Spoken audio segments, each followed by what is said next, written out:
낮에 막 활동할 때는 잘 몰라요. 뭐 저리거나 무슨 신경통 이런 거 잘 모르고 신나게 쓰다가 밤에 이제 집에 들어가셔가지고 수면을 취하려고 하면은 그때서야 이제 막 절절 끓고 고통스러워서 잠을 잘 수가 없고 손을 계속 털어야지 되고 이제 이런 현상이 나타날 수가 있거든요. 네, 안녕하십니까. 네, 더서울병원에서 수부 진료하고 있는 이승환 원장입니다.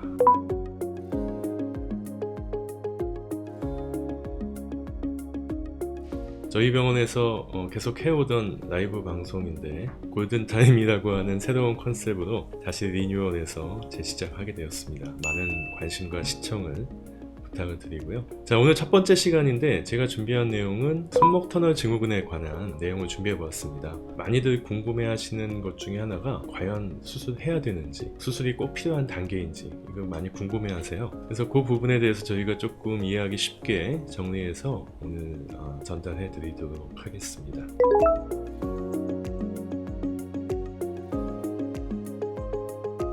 먼저 손목 터널 증후군이 어떤 병인지 간단하게 설명을 드리겠습니다. 옆에 그림을 보시게 되면은 우리 손목의 단면이 되겠는데요. 보시게 되면은 이렇게 양 측면과 그리고 아래쪽 하단부는 뼈 여러 가지 작은 이 수근골이라고 하는 뼈로 둘러싸여져 있고요. 이 천정에 해당하는 부분에 횡수근 인대라고 하는 인대 구조가 있습니다. 결국은 한쪽만 열려 있는 구조라고 우리가 볼 수가 있겠죠. 이 안에는 어떤 조직들이 있나 하면 9개의 힘줄과 1개의 신경이 있는데요. 9개의 힘줄은 이 손을 굽히는, 손가락과 손목을 굽히는 힘줄이 있고, 나머지 1개의 신경은 손가락과 손바닥의 감각과 또 운동을 기능하는 그런 신경이 있겠습니다. 그림을 보시게 되면은 이 정중신경이 지나가고 있는데, 이 신경 위에 이 횡수근 인대라고 하는 인대가 있고, 이 인대와 이 세 면이 뼈로 둘러싸여져 있는 공간이 손목 터널이다, 이렇게 이해하시면 되겠습니다. 이 손목 터널에서 9개의 힘줄은 비교적 단단한 조직이기 때문에 이 손목 터널이 좁아진다고 해도 크게 영향을 받지 않습니다. 하지만 이 신경, 정중신경이라고 하는 이 신경은 대단히 연약한 조직이기 때문에 어떤 원인에 의해서 이 손목 터널의 압력이 높아지게 되면 말 그대로 납작하게 눌리게 돼요. 그래서 신경이 눌리게 되면 이 압박에 의해서, 특히 장기간의 압박에 의해서 다양한 신경 증상이 나타나는데 그것을 손목 터널 증후군이다 라고 이야기하고 있습니다.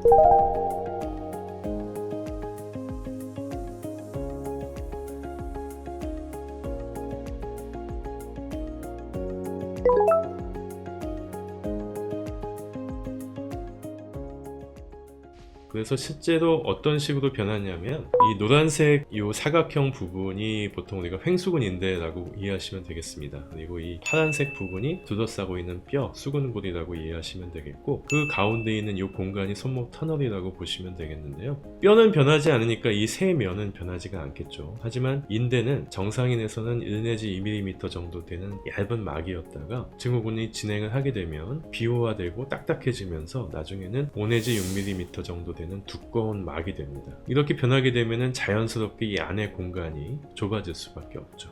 그렇게 돼서 공간이 좁아지면서 신경이 눌리게 되면은 여러 가지 이제 신경 증상이 나타나게 됩니다. 그래서 증상을 살펴보면은 이 정중신경이라고 하는 신경이 쭉 주행을 해서 1번, 2번, 3번 그리고 4번 손가락의 절반까지를 지배하고 있습니다.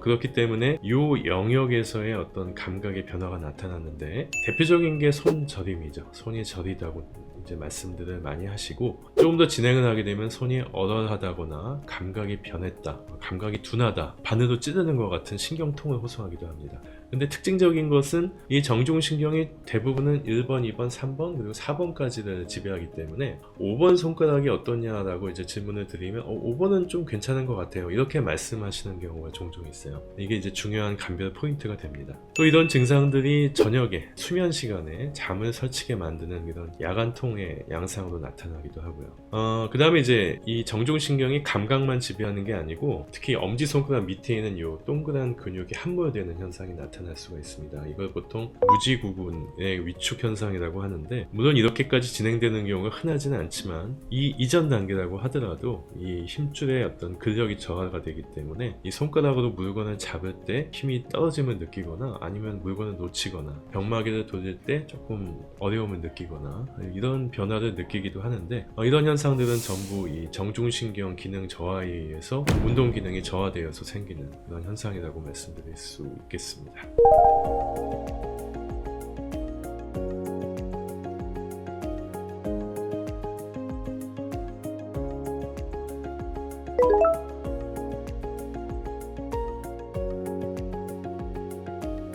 그래서 이런 현상들이 나타나게 되면은 이제 어느 정도는 손목 터널 증후군이 있다라고 이제 의심을 하고 병원을 찾아오시게 되고, 의사와 상담을 통해서 어떤 치료할지를 고민을 하게 됩니다. 이 심각하지 않은 경우에 먼저 하게 되는 치료 방법이 약물요법도 있고 주사 치료하기도 하고요, 또 보조기를 쓰기도 하죠. 그래서 그렇게 하면서 경과를 보기도 하는데, 또 어떤 경우에는 이렇게 해서도 잘 호전이 되지가 않고 병은 점점점 이제 만성화되고, 이제 그렇게 되면은 이거 수술 이제는 해야 되는 게 아닌가 이제 고민을 하게 됩니다. 하지만 이제 대부분 환자분들은 수술에 대한 거부감이 있죠. 그래서 수술은 하고 싶지는 않은데 수술은 꼭 해야 되는 건 아닌가, 이런 이제 고민을 하게 됩니다. 그래서 제가 오늘 드리고 싶은 어떤 내용은 결국은 어떨 때 그러면 수술을 좀 적극적으로 고려하게 되느냐, 그거에 대해서 조금 정리해 드리려고 합니다.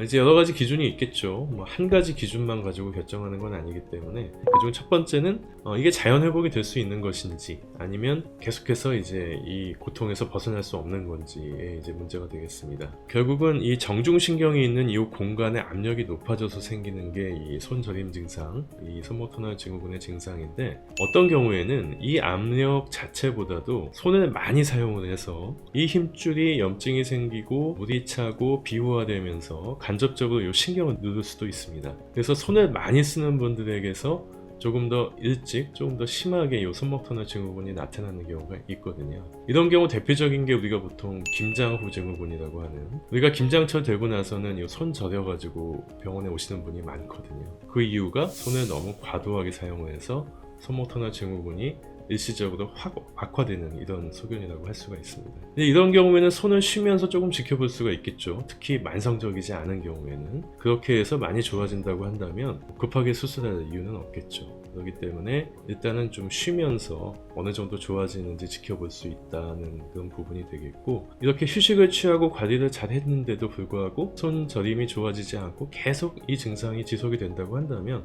이거는 자연 회복을 기대하기는 좀 어렵지 않겠나, 이렇게 일단 의심해 볼 수 있겠습니다. 두 번째는 단순히 손 저림의 단계가 아니고 신경이 마비가 되는 그 단계까지 간 것이 아닌가 일단 점검할 필요가 있습니다. 앞에 제가 이제 보여드린 그림 중에서 이렇게 근육이 말라서 쏙 함몰되는 이런 현상들이 나타난다고 한다면, 이거는 의심의 여지가 없이 수술적인 치료가 즉시 실시해야 되는 상황이라고 할 수 있습니다. 이렇게 근육이 마른다는 건 어떤 의미냐면, 신경이 마비가 와서 근육을 제대로 움직이지 못하는 상태가 아주 장기간 유지가 되었을 때 근육의 위축까지도 나타나는 것이기 때문에, 일단 이런 게 보인다고 하면 이거는 무슨 검사할 필요도 없이 이거는 빨리 서둘러서 이 손목 터널 증후군에 대한 수술해야 된다, 이렇게 이해하시면 되고요. 그 다음에 세 번째 기준 중에 하나가 이제 삶의 질이라는 건데요. 대표적인 게 이제 이 야간통 때문에 수면을 잘 취하지 못하는 부분이 되겠습니다. 그래서 낮에 막 활동할 때는 잘 몰라요.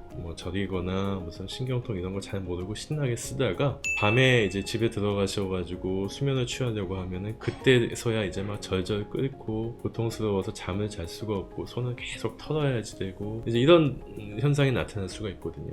다들 경험 있으시겠지만은 밤에 우리가 잠을 자지 못하면 그 자체가 큰 스트레스이기도 하고 삶의 질을 너무나 많이 이제 떨어뜨리는 그런 원인이 될 수가 있지 않습니까? 그래서 야간통이 심해서 잠을 설칠 정도의 증상이 있다고 한다면 이 역시 수술을 좀 적극적으로 고민해야 되는 이유가 되지 않을까 생각하고 있습니다.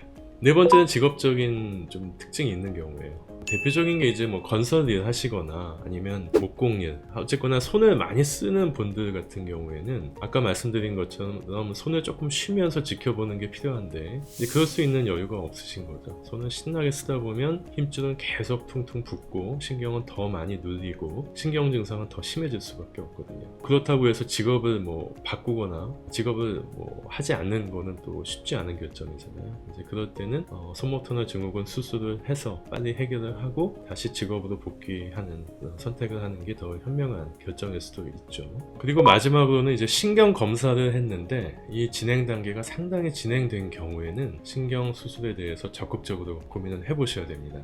우리가 이제 신경 전도 검사라는 것을 하면 신경 손상의 단계를 우리가 평가할 수 있어요. 초기냐 아니면 중기냐 아니면 말기냐 이렇게 이제 평가를 대략적으로 할 수가 있습니다. 근데 일단 이 손목 터널 증후군이라고 하는 병 자체가 진행성 질환이기 때문에 손상이 처음에 이제 시작이 될 때는 막 절절 끓고 저리고 아프고 뭐 이런 증상들이 이제 쭉 나타나니까 이제 고통을 받으시죠. 하지만 이게 어느 정도 진행이 되고 해서 신경이 이제 많이 파괴가 되고 나면 그 다음에는 그런 느낌조차도 없어지는 수가 있거든요. 하지만 병은 계속 진행이 되고 결국에는 운동 기능까지 떨어지고 손을 이제 많이 못 쓰게 되는 단계까지 내가 잘 인지하지 못한 상태에서 쭉 진행을 할 수가 있습니다. 그래서 그 주관적인 증상이 지금 막 죽고 못 살게 막 힘들지는 않다고 해도 신경 전도 검사에서 상당히 진행이 됐다고 한다면 역시 수술이 필요할 수가 있겠습니다.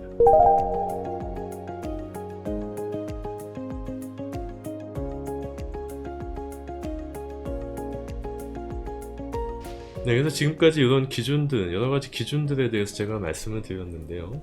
결국 한 가지 기준만 가지고 결정하는 건 아니고요. 환자분이 오시게 되면은 의사가 이제 환자분 증상을 쭉 한번 훑어보고 그 다음에 검진을 해서 객관적인 이상 소견이 있는지를 평가하고 그리고 또 환자 병력을 살펴보고 직업이 뭔지를 또 여쭤보고 마지막으로 신경 검사를 해서 지금 이 병의 단계가 어느 정도 와 있는지 객관적으로 또 평가하고 이 모든 거를 종합을 해서 결국 수술할지 아니면은 그냥 보존적 치료로 끌고 갈지를 결정을 하게 됩니다. 그래서 이게 사실 환자분께서 그냥 주관적으로 결정하기 좀 어려운 측면이 있죠. 그래서 손 진료에 경험이 많은 의사를 한번 찾아보시고 너무 늦지 않게 상의해서 이 치료 방침을 결정하시는 것이 필요하다고 이제 말씀드릴 수가 있겠습니다.